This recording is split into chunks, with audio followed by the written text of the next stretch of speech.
I love it. Okay. So good afternoon, everyone.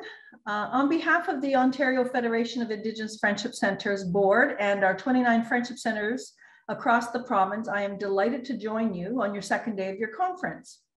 The O5C has a long history of working with the Indigenous Diabetes Health Circle, formerly SODI, at the board level, through our collective advocacy, research into Indigenous wise practices, and in coordinating excellent diabetes care and services. It's an honor and a privilege to work alongside you and witness IDHC's commitment to not only the health and wellness of our people, but doing so in a culturally informed manner, utilizing Indigenous ways of knowing and being. I'm sticking to my notes because, as anybody who knows me know, I got the gift of gab, so I'm trying to stick to my time. I will share a little bit about the work that we do at the O5C and how our work intersects with the Indigenous Diabetes Health Circle. So our organization supports friendship centers to deliver services across the life cycle, to coordinate with local partners, and support urban Indigenous community members to access culture where the majority of us, 85% of us, live, in towns and cities. Friendship centers offer a range of holistic, culture-based health and wellness programs, including those tailored to children and youth, seniors, and individuals living with lifelong health concerns, including diabetes. The work of the Indigenous Diabetes Health Circle has tremendous value within the urban Indigenous community.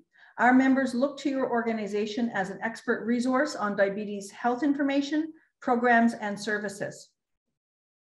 Over the years, the work of the Indigenous Diabetes Health Circle has directly supported our friendship centers through knowledge transfer and education for friendship center staff on traditional and mainstream strategies to manage diabetes, the delivery of mobile foot care clinics, the development of foot care kits, and also supporting our community members to access telephone appointments with traditional healers.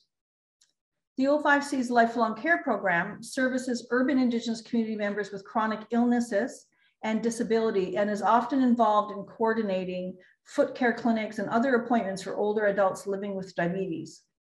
The O5C's Wisinaben Let's Eat research project was an excellent example of how O5C's community-driven research approach with participating friendship centers determining the trajectory of work. The friendship centers chose to take the focus off of disease and put it instead on Indigenous traditional food knowledge. Flowing from this research project, the O5C has recently launched the Wisinaben Let's Eat program, which aims to improve health outcomes for urban Indigenous people. This program is in fact a food security and diabetes prevention program that supports access to traditional and nutritional foods, educational information on healthy eating and meal preparation, and teaching on ways of growing, harvesting, and preparing our traditional foods. Several frontline staff across friendship centers have depended upon the IDHC's expertise to enhance our programming. Our research and programs at O5C harmonize well with the theme of your conference as we honor the role that our traditional knowledge can play in supporting the good health of our community members. There are many intersections in our work and in the issues that we continue to confront. Across friendship centers, communities, we have identified serious challenges that have been compounded by the pandemic. In particular, we have documented a rise in food insecurity, impacts of the cost of living crises, and accessing foot care clinics services for seniors, especially in the North. A terrible trend we have been seeing during the pandemic is many community members who went without their routine foot care due to the closure and cancellation of in-person services. A cross-sectoral and collaborative approach is needed to develop lasting solutions that address and mitigate the impacts of diabetes in our communities. We need to also ensure that we are honoring our culture-based approaches to care and to well-being. This is why I'm thrilled to learn that your conference is focused on honoring traditional knowledge and research in our journey to diabetes wellness across our communities.